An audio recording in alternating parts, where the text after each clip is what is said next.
De volta com o Alerj Debate, hoje falando sobre a democratização dos meios de comunicação, a participação da sociedade nesse processo. Os meus convidados são Marcelo Miranda, ele que é integrante do Instituto Telecom e membro do Conselho Consultivo da Anatel. Ao meu lado, MC Leonardo, presidente da APAFunk, que é a Associação de Profissionais e Amigos do Funk. E também o deputado Gilberto Palmares. Deputado, qual é o papel que a Alerj pode desempenhar? Claro, esse aqui já é um dos papéis, né, estimular o debate. Mas que outros mecanismos a Alerj dispõe para fomentar esse debate, né, na ampliação, na democratização dos meios de comunicação? Primeiro eu dizer que o Poder Legislativo, de certa forma, felizmente se beneficia de uma luta da sociedade.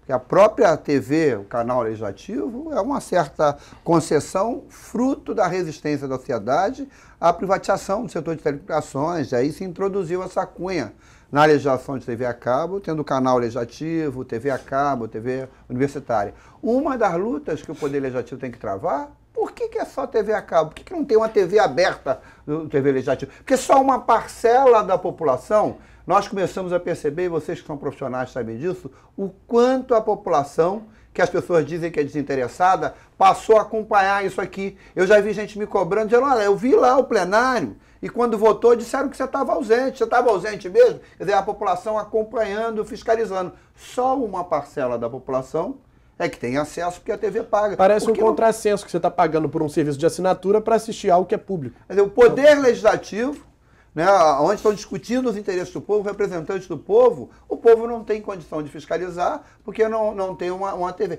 Essa é uma das lutas que no Encontro Nacional de Assembleias Legislativas, inclusive participei dele, a gente ficou de travar.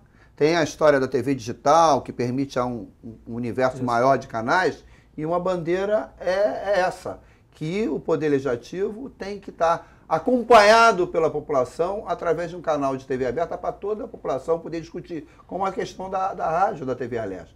A outra questão é a gente estar se colocando cada vez mais como um ator importante nesse debate, na discussão do marco regulatório de uma legislação que democratize, no combate ao preconceito que uma série de manifestações culturais, como o funk, ainda sofre. Quando nós estamos fazendo esse debate do marco regulatório, hoje o cara não é dono assim, apenas do meio que transmite o sinal, não. Ele também controla e produz o conteúdo. Então, em meio a esse debate, garantir a diversidade cultural, regional, e eu acho que a Assembleia Legislativa do Rio de Janeiro tem que se apresentar mais fortemente para esse debate. Vamos falar um pouquinho, é muito assunto, não vai se esgotar, mas é sempre importante pontuar programas como esse, mas vamos falar um pouquinho do Plano Nacional de Banda Larga, que foi um projeto apresentado há cerca de um ano pelo governo federal. Como é que está esse plano hoje, Marcelo?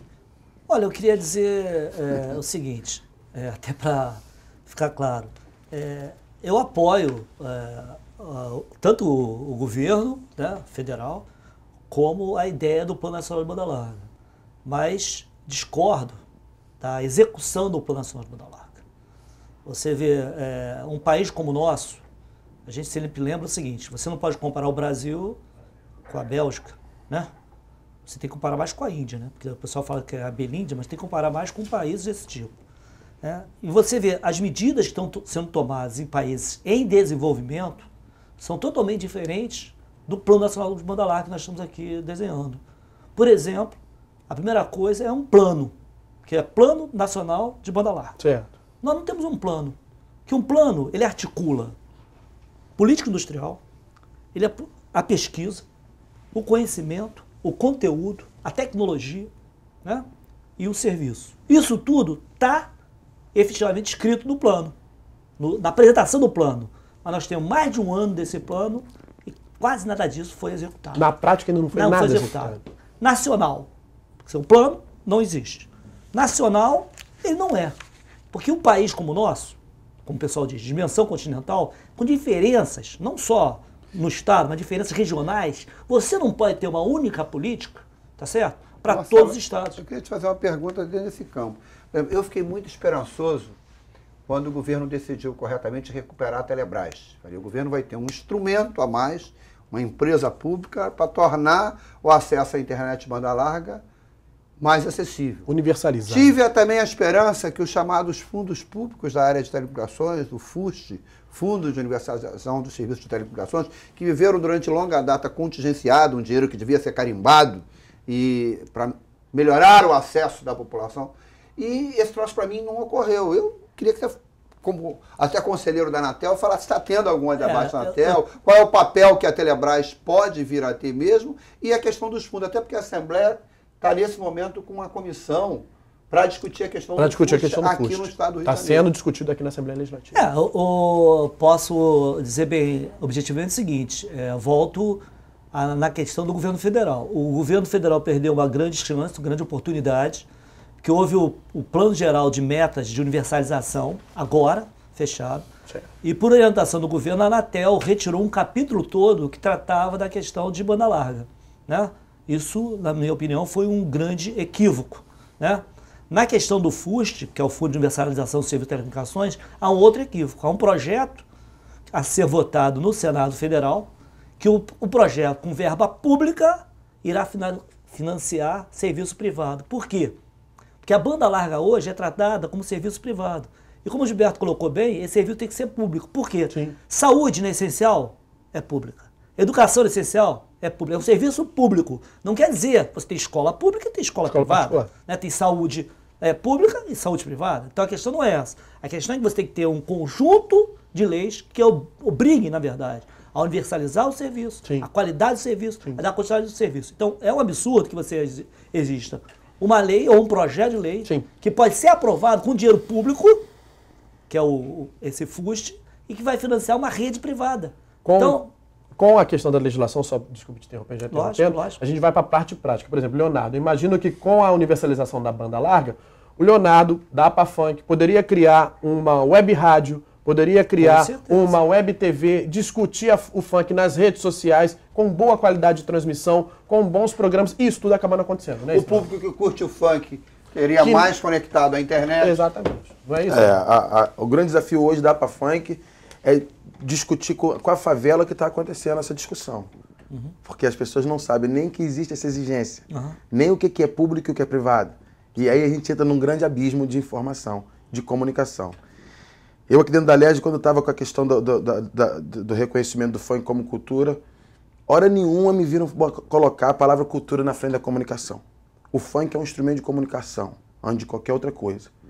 As pessoas conseguem se comunicar e esse debate tem que ser levado, o debate da coisa pública e privada, o debate da redemocratização da comunicação, tudo isso tem que ser colocado dentro das nossas letras, tem que haver discussão para que a gente consiga se comunicar de maneira mais próxima do favelado. Porque a TV Alerj ele também vai passar direto, porque não é atrativo de uma certa forma, não foi apresentado de uma certa forma, e daqui a pouco quando a gente começar a discutir, fazer núcleo de discussão mesmo, sobre a questão da comunicação dentro das favelas, usando a TV, usando a rádio comunitária, porque a TV ainda é por muito pouco, mas usando a rádio comunitária e a linguagem do funk para poder trazer o debate.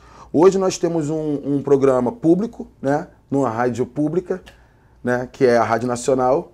Né, pela primeira vez o governo abriu espaço para o funk. Eu estava sendo entrevistado na Rádio MEC, ao vivo, comecei a falar das letras do funk, no meio da entrevista o cara falou, não, mas o que você está falando aí não é o que a gente escuta na rádio. E eu perguntei qual era o momento que aquela rádio tocava funk, né? Falei, poxa, eu estou indo numa rádio pública, né? E que eu saiba, vocês têm no mínimo 3 estações de rádio no Rio de Janeiro. Qual é a rádio destinada ao funk? Qual é o momento do funk na sua programação? Aí ele, não, eu falei, vou fazer um programa.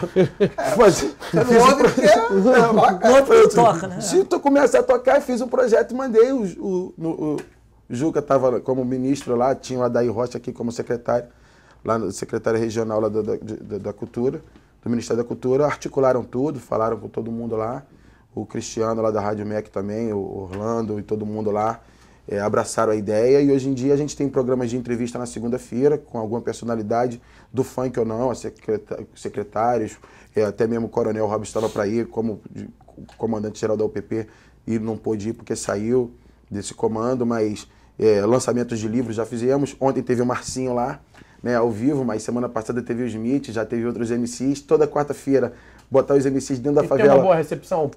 Tá legal, tá nas redes sociais. Daqui a pouco ele vai perguntar qual é o espaço do funk na TV Alerj. Não, mas vai ter ele. Quer dizer, já tô aqui.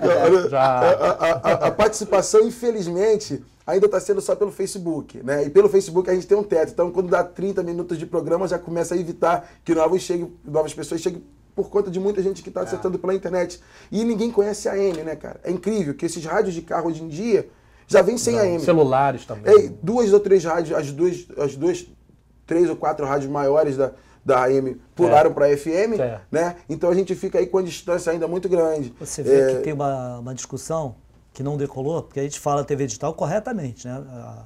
A TV digital pode possibilitar a questão da multiprogramação. Ou seja, hoje você tem uma banda analógica, né? E nessa banda analógica sendo digitalizada, né? Essa banda sendo digitalizada, você vai poder colocar ou mais canais ou usar para outra coisa. Por exemplo, a área comercial quer investir só na questão da qualidade de imagem. Não quer investir, por exemplo, na interatividade, na diversidade. Pior que isso, ao menos há uma política sobre TV digital, sobre rádio digital no ar. Você vê, essa discussão que você está colocando, ela é essencial. Porque, por exemplo, para você conseguir discutir democraticamente a questão da rádio digital, você tem que discutir todos os setores. Claro. Por exemplo, como é que você faz a passagem da AM para esse, que muda toda a questão tecnológica, todos os equipamentos. Então você tem que ter uma rediscussão. E tem que possibilitar que as rádios comunitárias também possam ter acesso a esses equipamentos. Senão você está criando uma área de exclusão. Exatamente. Você está criando. O que o MC está colocando, muito bem colocado, é o seguinte, você já tem hoje. Na verdade, as rádios AM ficaram num gueto, né? Não estou falando isso como, ao contrário, como demérito, é uma constatação, e a FM no outro espaço. O que você tem que discutir, quando está a tecnologia, ela não pode ser discutida em si. A tecnologia é um instrumento para você fazer avanço social. Se não faz avanço social, ela não serve. Quem se apropria dela. Exatamente. Esse é o debate. A questão é social. A questão é social, é política, é econômica, envolve tudo. Quando a gente está discutindo aqui marco regulatório de comunicação, então o MC tem que estar envolvido, como a LERJ está envolvida, o Gilberto, como o Lar do Instituto está envolvido. O que a gente está chamando exatamente, e a gente tem gritado isso, né? Ainda são poucas vozes, vamos dizer assim. Mas a sociedade, se a gente disser amanhã que alguém vai fechar a Petrobras, a sociedade corretamente vai para a rua, vai pleitear. Questionar. Só que fecharam, está fechado o direito dela falar. E ninguém vai para a rua. Então nós temos que conseguir, se a sociedade não, porque a mídia também impede esse debate. Quem tem que conseguir, aí nós todos aqui, né, e a TV Leste tem um papel importantíssimo. O trabalho parlamentar, outro dia, nós estávamos em São Gonçalo, acontece um troço absurdo. Tem uma lei que garante gratuidade para idoso e para estudante, que grande parte das empresas de ônibus não respeitam. Foi um jornal com 2 repórteres, fotografou, ouviu, olhou, fez uma matéria linda para denunciar aquilo que nós estávamos fazendo com a atividade legislativa. Pergunta se no outro dia saiu... Não saiu uma linha. Uma linha. Porque certamente deve ter grandes anunciantes nesse jornal que têm interesses no meio de comunicação que impediram. Então, quando se discute o papel da TV pública ou dos canais, dos meios de comunicação da sociedade civil, é inclusive para democratizar. Você teve uma participação importante, há 2 anos atrás, na Conferência Nacional de Comunicação. A Rede Globo não só não participou, como boicotou, como falou... Só a Bandeirantes participou. Aí boicotou, ainda falou aberta. Que lá era um movimento da CUT do PT para cercear o direito da liberdade de expressão. Quer dizer, é uma coisa, entendeu? É isso que a gente está falando. A liberdade de expressão é algo que é um valor caro a participação de todos. Tá certo. E eles dizem, eles conseguem inverter o processo e aparentar que nós somos contra. Ao contrário, nós somos a favor da liberdade. Queremos que mais vozes sejam ouvidas. Exatamente. E este é o papel aqui da TV Alerj. Eu quero agradecer a participação de todos, a participação do Marcelo Miranda, a participação do deputado Gilberto Palmares, e ao contrário do comunicador, eu vou pedir para que você dê uma palhinha pra gente, né? Até para desmistificar o funk, né? Você achou que ia escapar, mas não ia escapar. Deixa eu atrapalhar um segundo. Fica à vontade. Eu só queria fazer uma pequena propaganda. Quem quiser ter mais informações sobre telecomunicações, sobre comunicação, pode entrar no nosso site, que é Instituto Telecom, né? Tudo junto.com.br. E às terças-feiras a gente dá opinião sobre o setor de telecomunicações, mas todo dia tem informação. www.institutotelecom.com.br. Né? E a gente está convidando aí o MC também para dar uma entrevista pra gente lá, que a gente vai botar lá. Fica à vontade aí, agora que chamar já é. Então, pra gente encerrar, uma rápida palhinha aí do MC. Programa Funk Nacional de segunda a sexta, de 3 às 4 da tarde, a Rádio AM 1130, a Rádio Nacional. É isso aí. Comunidade que vive à vontade, com mais liberdade tem mais para colher, pois há alguns caminhos para felicidade são paz, cultura e lazer. Comunidade que vive acuada, tomando porrada de todos os lados. Fica mais longe da tal esperança, os menores vão crescendo, tudo revoltado. Não se combate crime organizado, mandando blindado pra Beco e Viela. Pois só vai gerar mais ira na gente que mora dentro da favela. Sou favelado e exijo respeito, só são meus direitos que eu peço aqui. Pé na porta sem mandado, tem que ser condenado, não pode existir. Tá tudo errado. É até difícil explicar, mas do jeito que a coisa tá indo, já passou da hora do bicho pegar. Tá tudo errado, difícil entender também. Tem gente plantando mal, querendo colher o bem. Valeu. Obrigado. Depois de um rap desse, o que me resta é agradecer pela sua audiência aqui na TV Alerj. TV Alerj, o canal do povo fluminense.